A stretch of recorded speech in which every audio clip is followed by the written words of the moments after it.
안녕하세요. 주드 프라이데이입니다. 오늘은 우울하고 불안할 때 대처하는 법에 대해 이야기해 보려고 합니다. 놀랍게도 우리는 대부분 불안하고 우울합니다. 좋은 직장을 다녀서 당장 먹고 사는 걱정이 없는 사람이라거나 유명한 연예인 혹은 인플루언서이거나 하다못해 재벌 2세, 3세도 불안하고 우울합니다. 농담이 아닙니다. 재벌들이나 연예인이 마약이나 프로포폴 같은 약의 유혹에 쉽게 빠지는 건 그분들이 심심해서가 아닙니다. 요즘처럼 급변하고 단절된 시대엔 다 삶이 고단하고 또 고통스럽습니다. 그러니까 이 영상을 보시는 분들은 먼저 자신이 불안하거나 우울하다는 것을 너무 특별하게 생각하지 않았으면 좋겠습니다. 여러분이 뭘 잘못해서 그런 것도 아니고요. 정도의 차이가 있을 뿐 현대를 살아가는 사람이면 누구나 불안하고 우울감을 가지게 됩니다. 불안의 이유는 많은 심리학자들이 여러 이야기를 합니다. 지나친 경쟁에 대한 스트레스, SNS의 발달로 남들과의 비교가 심해지고 생활고로 인한 어려움 혹은 취업의 반복된 실패로 인한 좌절감, 언제 직장을 잘리게 될지 모르는 불안함 등 셀 수 없이 많은 종류의 이유들이 있습니다. 무엇보다 가장 슬픈 건 이 우울과 불안의 어두운 터널 안에서 도무지 빠져나갈 희망이 보이지 않는다는 거겠죠. 우울이 심해지면 이런 증상들이 나타납니다. 슬퍼지고 무기력해지죠. 또 집중력이 떨어져서 한 가지 일에 몰두할 수가 없게 됩니다. 또한 앞으로도 이러한 증상이 계속되고 심해질 거라는 생각이 든다는 겁니다. 이러한 이유로 여러분은 어떤 결정을 내리기가 어렵게 되고 기본적인 욕구가 사라지게 된다고 합니다. 결과적으로는 아무것도 하고 싶지 않게 됩니다. 제가 뇌과학 전문 만화가지 않습니까? 우리가 왜 우울함을 느끼는지 뇌에서 벌어지는 일을 한번 알아보려고 합니다. 우울증은 뇌의 신경 전달 물질인 세로토닌과 노르에피네프린 그리고 도파민 같은 신경 전달 물질이 이상해져서 발생한다고 합니다. 도파민은 잘 아시죠? 식욕, 성욕, 쾌락 등을 관장해서 충동성을 조절하고요.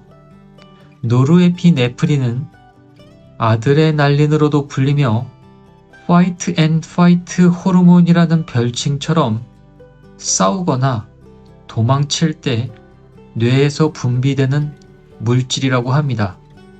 그래서 노르에피네프린은 주의, 집중력과 깊은 관련이 있다고 합니다.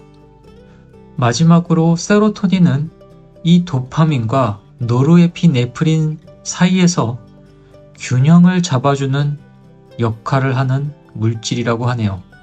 그러니까 이 세로토닌이 정상적으로 작동하면 사람이 흥분하거나 급격한 슬픔에 빠져도 곧 평상심을 찾고 그걸 유지하도록 만들어주는 거죠. 반대로 이 세로토닌이 부족하면 기분 나쁜 상태에서 돌아오기가 힘든 겁니다. 게다가 이 세로토닌은 밤이 되면 멜라토닌으로 변하는데, 멜라토닌은 많이 들어보셨죠? 잠을 자는데 가장 중요한 역할을 한다고 하잖아요. 이게 부족하면 불면증에 시달리거나 자다가 자꾸 깨게 된다고 합니다. 자, 이제 우리 뇌에서 벌어지는 일이 좀 그려지죠?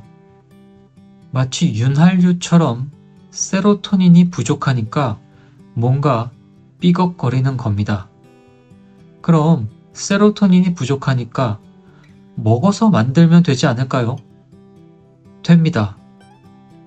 우리가 몸에 상처가 생겨도 단백질, 비타민 C와 D, 아연 등 필수 영양소가 부족하면 상처가 잘 아물지 않는다고 해요. 일단 잘 먹고 봐야 합니다. 세로토닌은 토립토판이라는 필수 아미노산으로 만들어지는데, 이게 소고기 같은 육류와 달걀, 치즈, 콩, 이런 데 많이 들어있다고 해요. 제가 더블 치즈버거를 먹으면 행복해지는 이유를 이제야 알 것 같습니다. 그런데 이렇게 더블 치즈버거를 먹어서 세로토닌을 많이 만들어 놓으면 뇌에서 이걸 또 자꾸 먹어 치운다고 해요. 여러분이 매일 더블 치즈버거를 2개씩 먹어도 우울증을 이겨낼 수 없는 건 이 때문이라고 해요. 그래서 여러분이 병원에 가면 항우울제를 처방받는데, 세계적으로 유명한 항우울증 약 프로작 같은 약이 바로 뇌가 세로토닌을 흡수하는 걸 막아주는 겁니다. 이렇게 들어보니 우울증 약이 별게 아니죠. 다이어트 약과도 별달라 보이지 않습니다. 실제로 다이어트 약을 처방받으러 가면 이 항우울증 약을 처방해 주는 것도 있다고 해요. 많은 분들이 자신이 정신과 상담을 받는 것에 대해서 많은 부담이 있다고 합니다. 그러니 우울한 기분 때문에 생활에 지장이 있다면 병원에 가서 항우울제를 처방받는 것이 좋습니다. 감기도 너무 오래 가지고 있으면 심폐기능이 저하되고 폐렴으로 발전할 수 있어요. 너무 오래 우울증을 방치하면 죽음에까지 이를 수 있습니다. 동굴 너무 깊은 곳까지 들어가면 나오는 길을 잃어버리잖아요. 물론 모든 약이 그렇듯이 약에는 부작용이 있고, 또 아직 약을 먹을 정도는 아니지만 그래도 예전보다 훨씬 더 자주 우울하고 불안한 기분이 든다면 제가 우울증을 피했던 경험을 공유해 볼까 합니다. 저는 사실 사람들이 우울증을 극복해야 한다, 이겨내야 한다, 이런 말을 별로 좋아하지 않아요. 왜냐하면 우리는 우울증에 맞서 싸울 만큼 강하지 않습니다. 사회적으로 뭘 자꾸 싸워서 이겨야 한다고 하는데, 저는 상처뿐인 영광 따위는 필요 없습니다. 제가 자주 우울을 거대한 파도에 비유하는데, 제 경우에는 정말 우울감이 올 때 저 멀리서 파도 소리가 들립니다. 생각을 하죠. 아, 또 오는구나.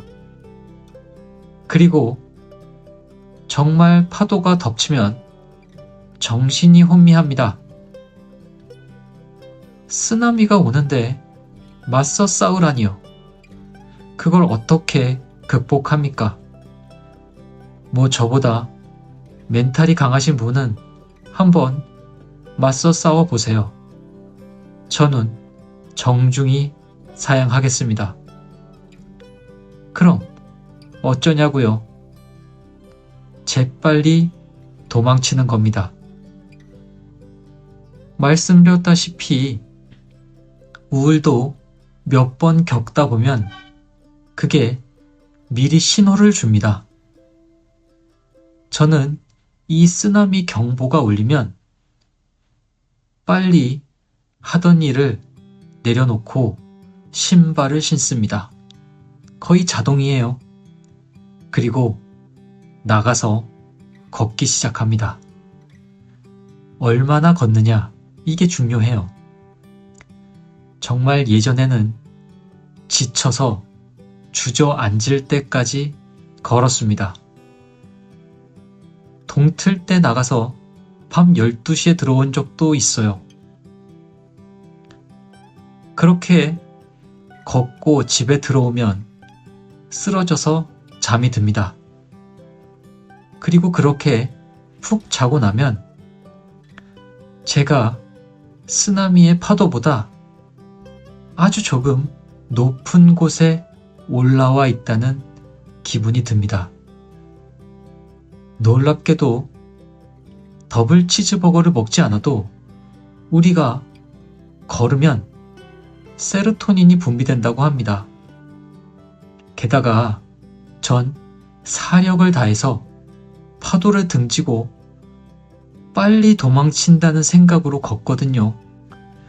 무언가로부터 도망칠 때 분비되는 물질이 바로 노르에피네프린입니다.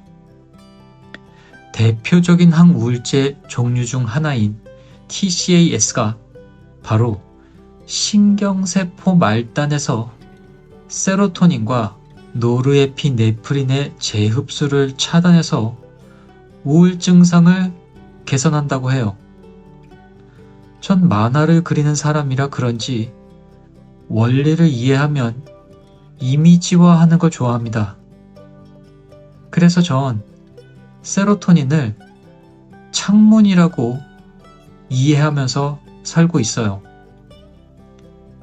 우울과 불안이 제 방에 들어왔는데 제 방 창문이 망가져서 안 열리는 겁니다. 그럼 방법은 하나밖에 없어요. 밖으로 나아가는 겁니다. 물론 여러분이 저처럼 하루에 10시간씩 걷진 못하잖아요. 다행히도 이 세로토닌은 걷기 시작하고 5분 후부터 바로 분비되기 시작해서 30분이 되면 최고조에 이른다고 합니다. 그러니까 30분 정도 걷고 앉아서 좀 쉬시다가 다시 또 30분 정도를 걷고 자신의 체력에 맞게 걸을 수 있을 만큼 걷다가 배가 고프면 어디 들어가셔서 따뜻한 죽을 좀 드세요. 그런데 본죽에 들어가면 죽을 꽤 많이 주잖아요. 처음부터 반은 포장해 주시고 반만 달라고 해도 됩니다. 죽을 먹는 데는 다 이유가 있습니다. 땀이 났으니까 집에 가서 뜨거운 물에 샤워를 하면 몸이 노곤노곤해지거든요. 그럼 한숨 주무세요. 그런데 밀가루나 자극적이고 소화가 잘 안 되는 걸 먹고 금방 누워서 자면 역류성 식도염이 생길 수 있어요. 그러니까 약간 포만감이 느껴질 정도의 죽이 좋습니다. 제가 다 해봐서 권해드리는 겁니다. 내가 우울에 빠져 죽는 한이 있어도 고기 짬뽕을 먹어야겠다는 분은 드세요. 말리지 않겠습니다. 그것도 일종의 세로토닌을 분비할 수 있으니까요. 자, 오늘은 우울이란 파도가 왔을 때 가장 가볍게 피할 수 있는 방법에 대해 얘기해 봤습니다. 이전보다 조금 더 자주 우울하고 불안하다고 느껴지신다면 쫓아오는 파도를 피해 도망치듯 걸어보세요. 오늘 이야기가 불안이 일상이 된 여러분에게 조금은 도움이 됐으면 좋겠습니다. 인도 뉴델리에서 보냅니다. 저는 심리학의 꿈나무 주드 프라이데이였습니다. 굿나잇 혹은 굿모닝입니다.